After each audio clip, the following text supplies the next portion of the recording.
지난 한 주간도 주의 은혜 안에서 모두 평안하셨습니까? 앞뒤로 또 좌우에 계신 분들과 이렇게 인사하겠습니다. 하나님께서 우리의 삶에 개입하십니다. 하나님께서 우리의 삶에 개입하십니다. 하나님께서 우리의 삶에 개입하십니다. 하나님을 예배하는 여러분 모두에게 주의 은혜와 평강이 함께 하시기를 소망합니다. 계속해서 창세기 말씀을 살펴보고 있습니다. 오늘 본문부터는 본격적으로 아브라함의 이야기가 시작됩니다. 우리는 아브라함을 흔히 믿음의 조상, 열국의 아버지라고 부르게 되죠.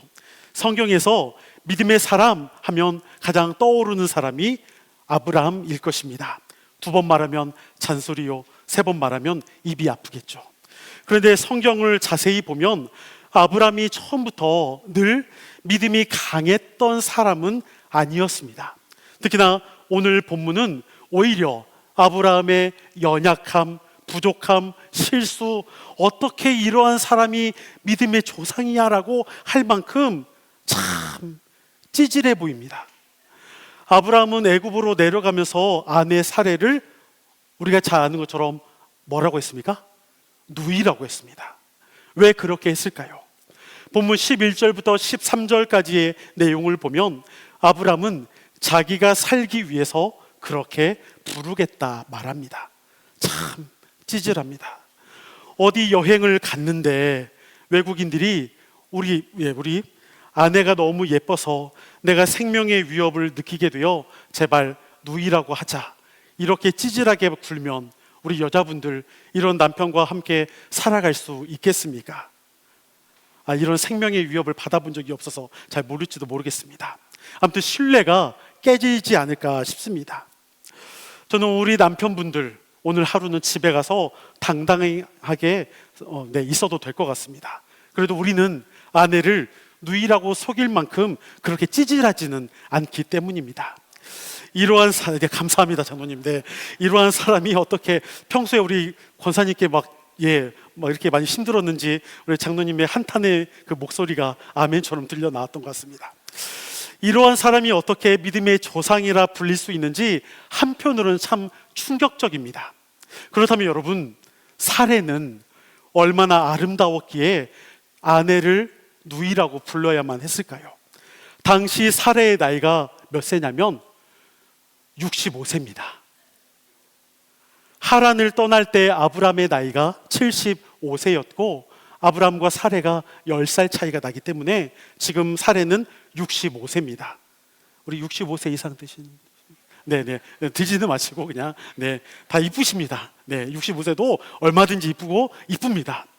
그런데 이러한 생각을 해보게 됩니다.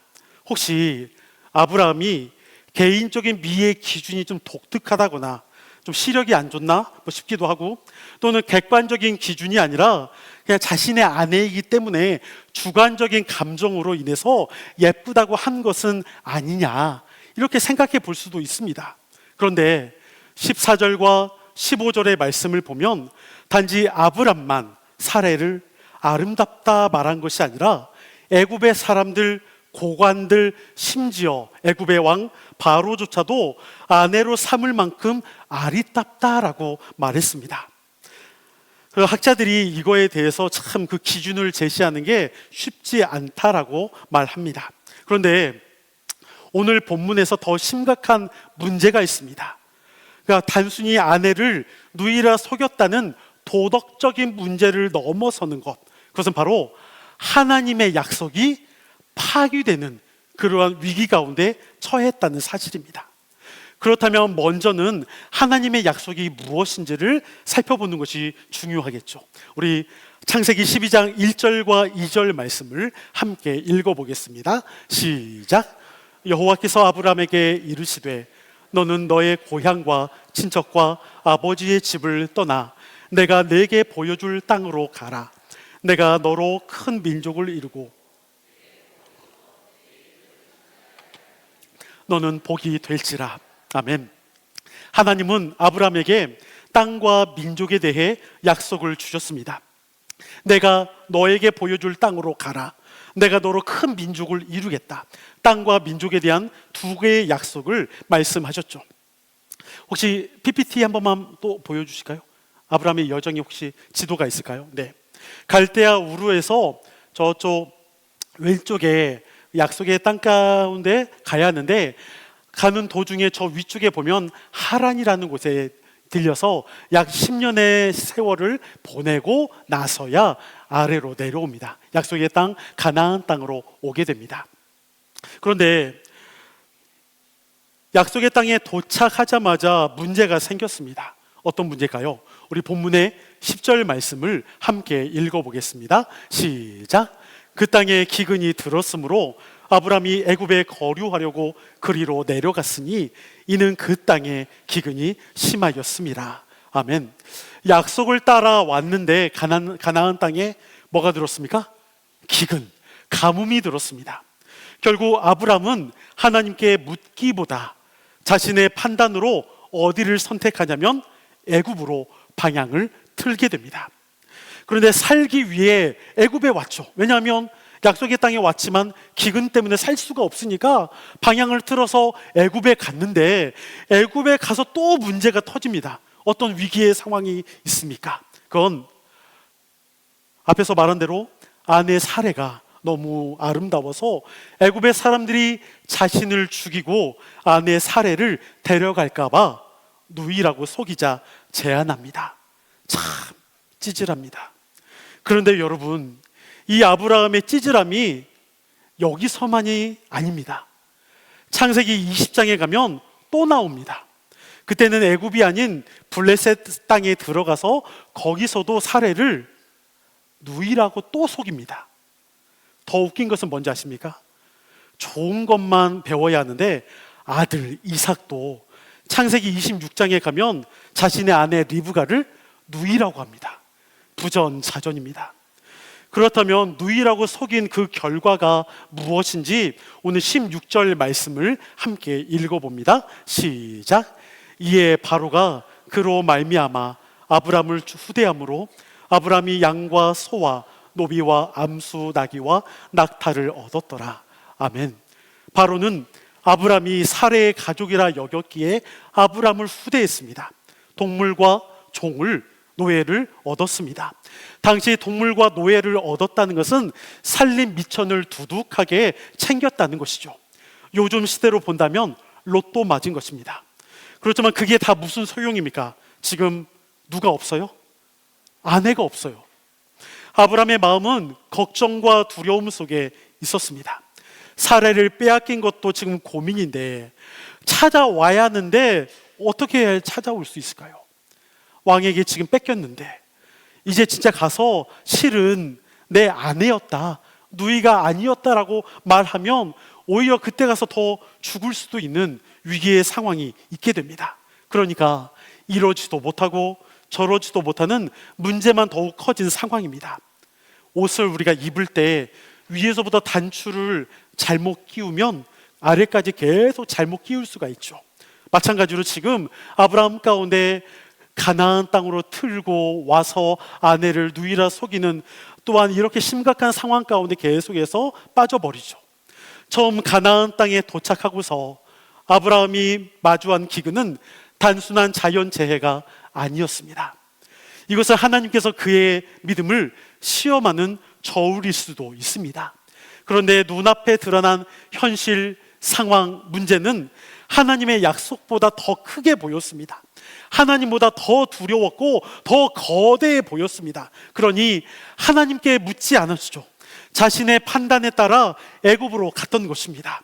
애굽은 나일강을 끼고 있는 기름진 땅이요 풍요로운 곳입니다. 제가 잠시 세계사를 여러분들에게 하려고 합니다. 여러분, 세계 4대 문명을 아십니까? 네, 뭐 몰라도 상관없습니다. 네, 제가 다 보여드리니까. 여러분, 세계 4대 문명이라고 하면은 지도 한 번만 보여주시면, 네, 황하강, 또한 황하 문명, 인더스 문명, 메소포타미아 문명, 이집트 문명, 네 개의 문명이 있습니다. 그런데 각각의 문명 가운데는 늘 끼고 있는 게 하나 있습니다. 뭘까요? 강. 여러분, 훌륭합니다. 네, 강을 끼고 있습니다. 식수가 있고 농경지가 조성될 수 있기 때문이죠. 황하 문명에는 황하강, 인더스 문명에는 인더스강, 메소포타미아 문명에는 티그리스강과 유프라테스강. 그런데 여기 있는 또 우리가 성경에서 잘 아는 어떤 곳이냐면 바벨론 제국이 있는 그 지역입니다. 그리고 마지막으로 맨 왼쪽에 보면 이집트 문명, 바로 애굽 가운데 나일강이 있습니다. 즉 아브라함과 가족들이 이 애굽으로 향했고 당시에 제국을 이루었던 애굽 가운데 강을 끼고 있으니까 문명이 발달된 곳이니까 정말 많은 풍성한 것을 얻을 수 있는 곳이었습니다. 가나안 땅은 도착하자마자 기근이 있고 좀만 방향을 트니까 애굽 가운데 풍요로운 땅에서 지낼 수 있었던 것이죠. 그러니 아브라함의 선택은 오히려 애굽 가운데 있게 되었던 것입니다. 하지만 그 애굽을 선택한 결과 그를 위기로 몰아냈습니다. 자신의 생명을 보존하기 위해 아내 사레를 누이라 속였고 그 일은 곧 사레를 통해 나타날 민족의 약속이 파기될 수 있는, 없어질 수 있는 위기를 가져왔습니다. 이것이 인간의 연약함이요 부족한 모습 때문에 생겨난 일입니다.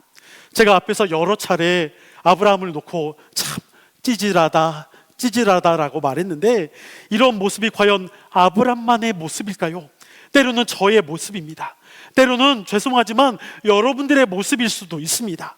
문제가 생겼을 때, 어려움이 다가왔을 때 풍요롭다고 해서 내가 그것을 붙잡고 내가 그것을 갖고 내가 그 안에 있었는데 결국 그 풍요롭다 생각했던 그 땅, 그 풍요롭다 생각하는 그러한 일들이 때로는 우리를 더 깊은 수렁으로 붙잡아 끌어내릴 때가 있다라는 것이죠. 또한 우리도 실수할 때가 있습니다. 우리가 예수님 믿고 늘 평안하고 신앙생활을 그렇게 아름답게 하면 좋겠지만 작은 거 하나에도 때로는 우리도 무너질 때가 있습니다. 남들은 별거 아니다라고 말할 수 있지만 나에게는 그 작은 거 하나 때문에 때로는 털썩 무너질 때가 있습니다. 더 큰 일처럼 느껴질 때가 있습니다. 방향을 바로 잡아가야 하는데 그 방향을 세우는 것조차 어렵습니다. 뭘 어떻게 해야 할지 몰라 절망하고 있고 낙심하고 있는 그때가 있습니다. 그런데 그렇게 실망하고 낙심하고 있는 그때에 하나님께서 개입하십니다. 오늘 우리 17절 말씀을 함께 읽어봅니다. 시작. 여호와께서 아브라함의 아내 사레의 일로 바로와 그 집에 큰 재앙을 내리신지라. 아멘.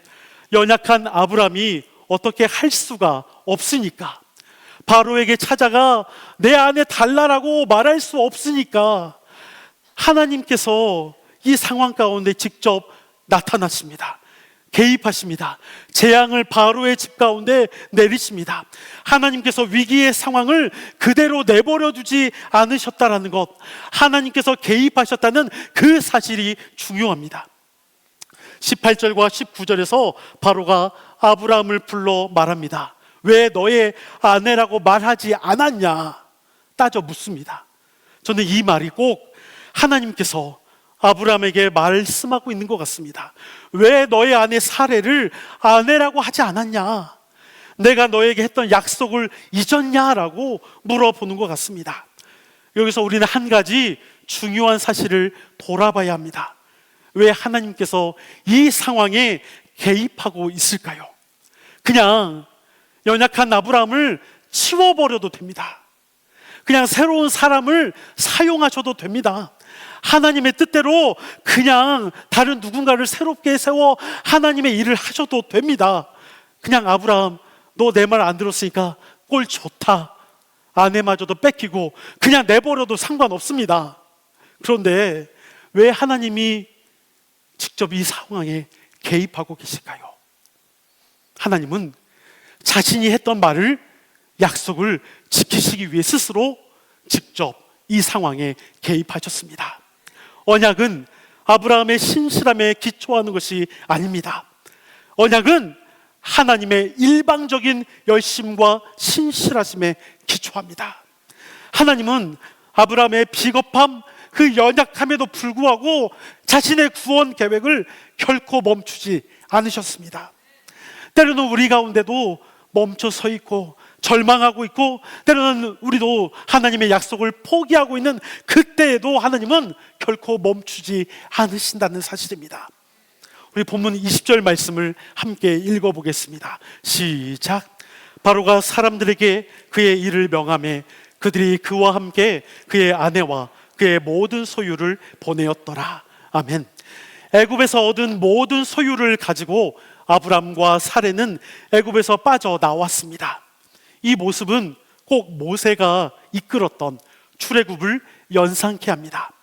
출애굽은 하나님의 약속을 향해 떠나갔던 백성들의 이동이자 하나님의 은혜였죠.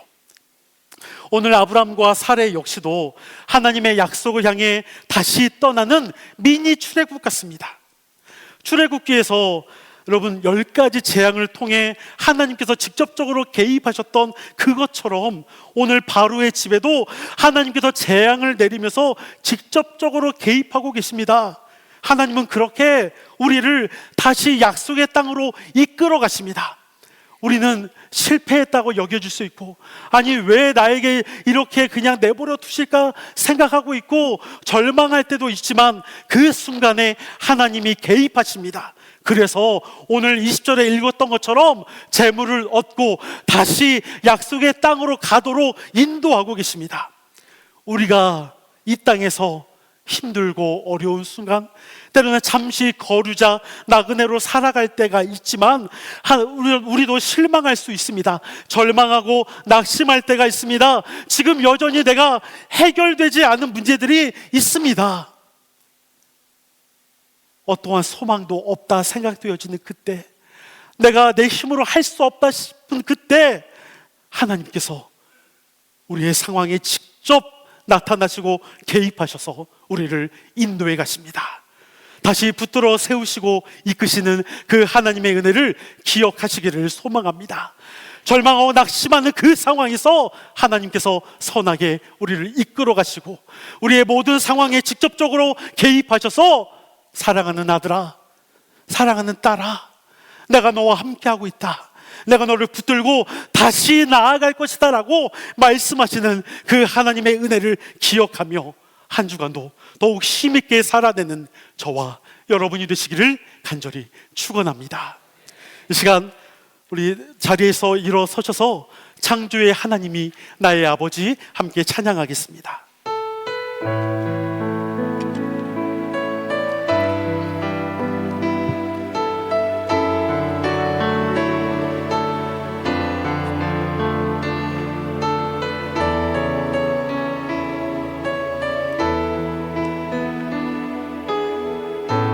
언제나 강물 같은 주의 은혜로, 언제나 강물 같은 주의 은혜로 내 영혼 새롭게 빛는 창조의 하나님이 나의 아버지, 지치고 상한 마음, 지치고 상한 마음 싸매주시고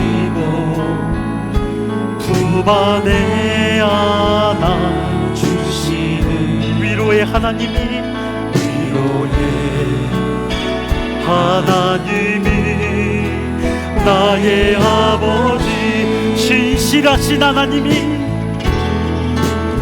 신실하신 하나님이 나의 아버지, 실수하지 않으시는, 실수하지 않으시는 하나님이 나의 아버지, 복 주시고 지키시는, 복 주시고 지키시며 은혜와 평강을 베푸시는 축복의 하나님이 나의 아버지, 독생자 예수님을, 독생자 예수님을 이 땅에 보내 내 죄를 대속해 하신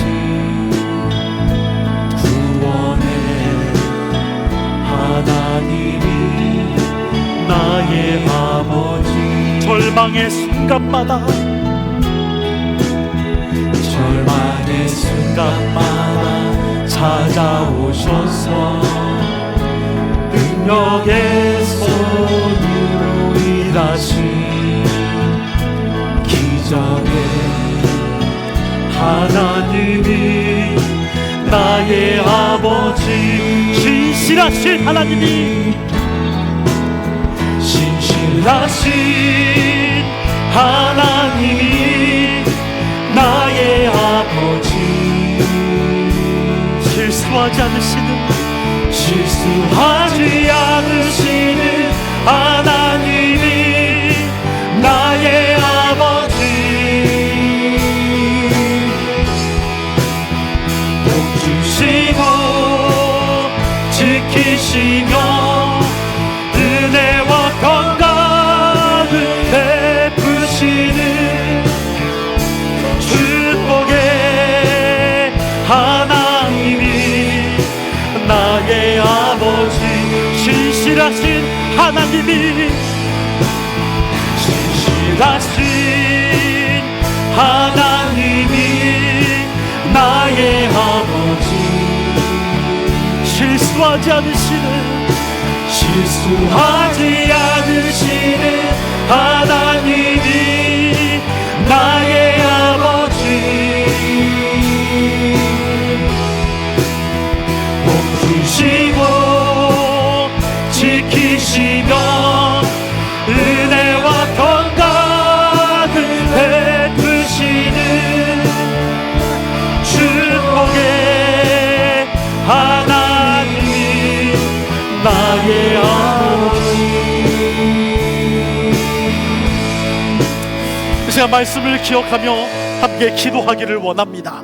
하나님, 내가 연약하여 실수할 때도 잘못할 때도 죄를 지을 때도 있습니다. 내가 절망하며 낙심할 때가 있습니다. 내게 지금 해결되어지지 않는 그러한 상황들이 나에게 있을 때가 있습니다. 하나님, 그러한 어려운 상황, 문제의 상황, 절망하는 그 모든 순간순간마다 내가 어떻게 할 수 없는 힘이 없고 내가 무엇인가 능력 가운데 있지도 못하는 그때에 하나님이 내 모든 상황 가운데 개입하시며 도우심을 믿습니다. 그 하나님께서 나와 함께 하시고 그 하나님께서 나를 붙들어 주시며 그 하나님께서 내 모든 상황 가운데 선하게 인도하실 것을 믿기에 이 시간 우리 함께 결단하며 나아갈 수 있기를 소망합니다. 우리 주여 한번 외치고 함께 기도하겠습니다. 주여, 거룩하신 아버지 하나님, 우리가 더욱 하나님 앞에 그렇게 기도하며 나아갈 수 있기를 원합니다. 우리가 더 하나님을 신뢰하며 나아갈 수 있기를 원합니다. 내가 어떻게 할 수 없는 그때에, 내가 절망하는 그때에, 내가 두려워하는 그때에 하나님께서는 나와 함께 하셨습니다. 나를 포기하지 않으시고 나를 세워주셨습니다. 나를 더 하나님의 뜻 가운데 나아갈 수 있도록 아버지 인도하셨습니다. 그 하나님을 내가 너무 믿고 나아갈 때마다 주님, 나에게 은혜를 허락하시고 오직 성령의 인도하심 안에 내가 더욱 힘을 내고 주의 그 위로하심 가운데 주의 장중의 팔로 나를 붙잡아 주실 때 하나님, 내가 어디로 튀지 않고 어디로 흔들리지 않고 주님 앞에 더욱 나아갈 수 있도록 허락하여 주시기 원합니다. 오직 내 모든 삶을 아버지의 정황을 하시고 오직 주께서 그 가운데 주님 개입하여 주셨소. 진히 주께서 손을 내밀어 주셨소. 나와 동행하여 주시고 나를 붙잡아 주시옵소서. 오직 하나님께서 그 가운데 진히 이끌어 가심을 믿기에 거룩하신 주님만 내가 더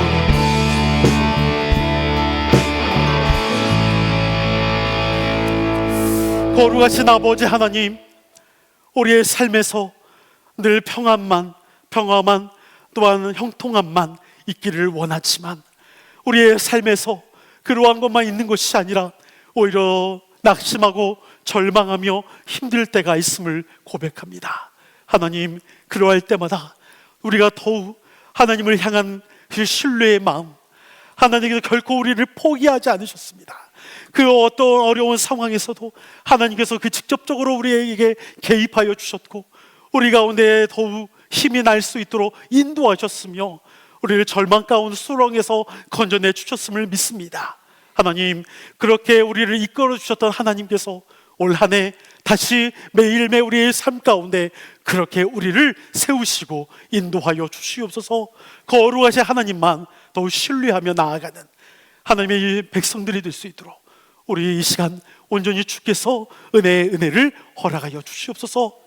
이제는 우리 주 예수 그리스도의 은혜와 아버지 하나님의 무한하신 사랑하심과 성령님의 감화 감동 역사교통 충만하심이 오직 하나님만 신뢰하며 나아갈 것을 다짐하고 결단하며 하나님께서 우리의 모든 삶을 또한 개입하시고 주관하시고 인도하심을 믿고 나아가는 사랑하는 우리 신림제일교회 모든 성도들, 우리의 가정 또한 직장, 사업 또한 그 앞길 모두 가운데 영원토록 함께 하시기를 간절히 축원하옵나이다. 아멘.